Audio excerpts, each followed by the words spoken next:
Pour moi, ce qui a été le plus difficile finalement, c'est le trop plein d'idées qu'on pouvait avoir dans le développement.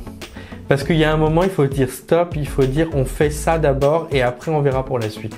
Oui.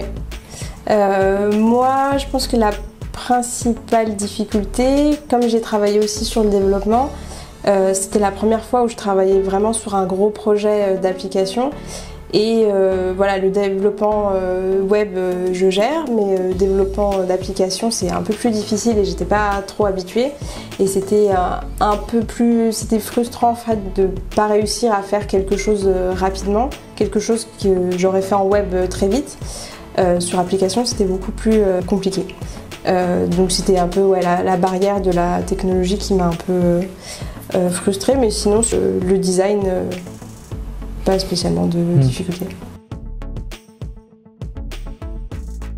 Alors ce que j'ai préféré dans la création de l'app, c'est aussi la liberté que il y a eu sur cette création finalement, puisque on me demandait des features de base et après ces features de base finalement je pouvais avoir des idées sur d'autres features que moi-même j'ai décidé. Donc ouais, il y avait une liberté que j'appréciais beaucoup finalement.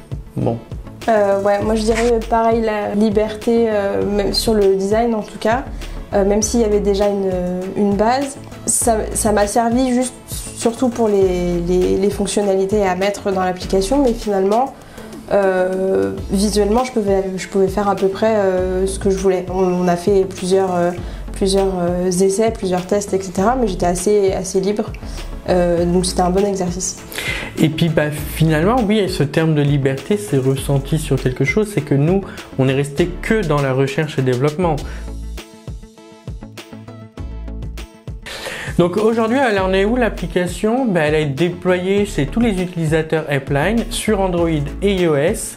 Mais ça, vous le saurez dans une prochaine vidéo.